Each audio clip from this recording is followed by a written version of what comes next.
बिस्मिल्लाहिर्रहमानिर्रहीम अस्सलाम वालेकुम डियर स्टूडेंट्स। आज के हमारे इस लेक्चर में चैप्टर 1 बायोलॉजी 9 क्लास के शॉर्ट क्वेश्चन का हमारे पास पार्ट नंबर 5 है। इसको समझते हैं और सीखते हैं। हमारे पास क्या कहता है, व्हाट इज़ बायोटेक्नोलॉजी। अब यहाँ पर हमने क्या सीखना है कि बायोटेक्नोलॉजी क्या होता है।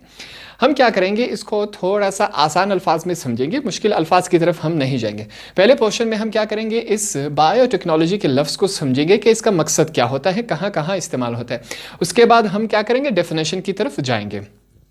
सबसे पहले यहाँ पर देखें, इस लफ्ज़ को हमने दो हिस्सों में तकसीम कर दिया। पहले हिस्से में क्या है, बायो।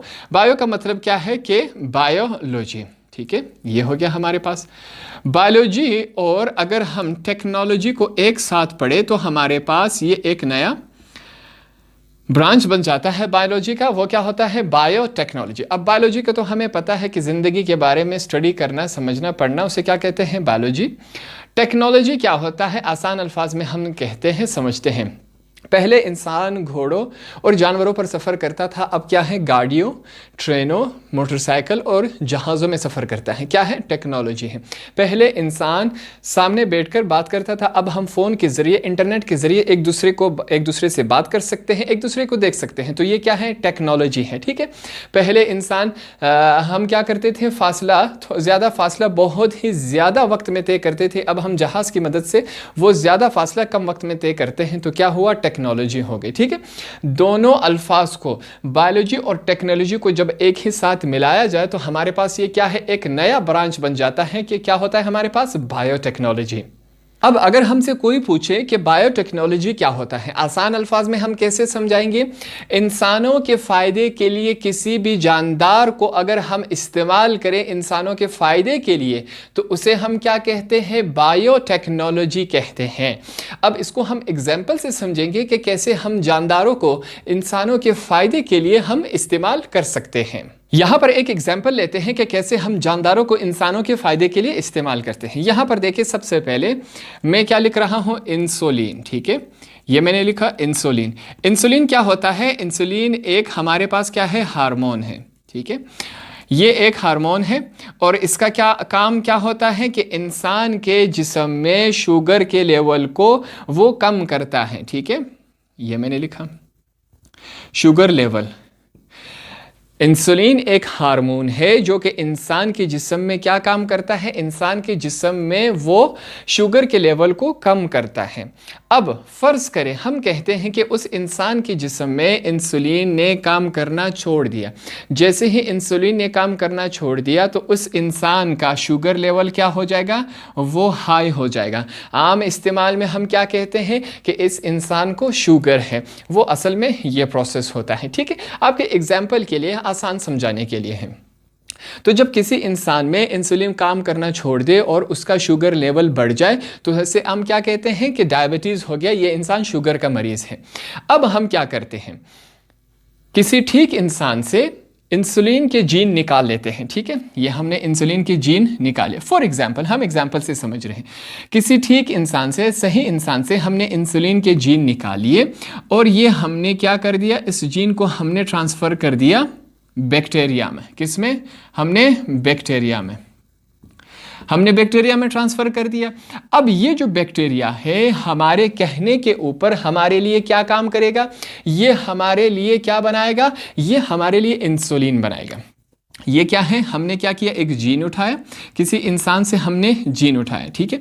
वो जीन उठा के हमने बैक्टीरिया में डाल दिया। बैक्टीरिया क्या है, एक जानदार है। अब हम क्या कर रहे हैं, इंसानों के फ़ायदे के लिए जानदार का इस्तेमाल कर रहे हैं।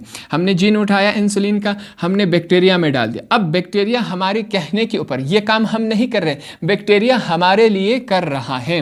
बैक्टीरिया हमारे लिए क्या बनाएगा, वो हमारे लिए क्या बनाएगा, इंसुलिन बनाएगा। अभी हम मार्केट में देख सकते हैं कि हमारे पास इंसुलिन हमारे पास बहुत ज़्यादा मिकदार में मौजूद है। किस प्रोसेस से, हमने क्या किया, इंसान से, किसी ठीक इंसान से ये जीन उठा के बैक्टीरिया में ये प्रोसेस करके हमने, बैक्टीरिया हमारे लिए क्या बना रहा है, इंसुलिन बना रहा है। अब ये मेडिकल स्टोर में दस्तयाब है। डायरेक्ट इंजेक्शन के ज़रिए डायबिटीज़ का मरीज़ हम क्या करते हैं, इसको लगवाते हैं। तो यहाँ पर हमने एक एग्जाम्पल से समझा कि हमारे पास ये जो बायोटेक्नोलॉजी होता है। अब हमने क्या की, ये इस काम को हमने, इस प्रोसेस को हमने, जब हमने इंसुलिन बनाया, ये हमारे पास टेक्नोलॉजी की मदद से हमारे पास बन गया है।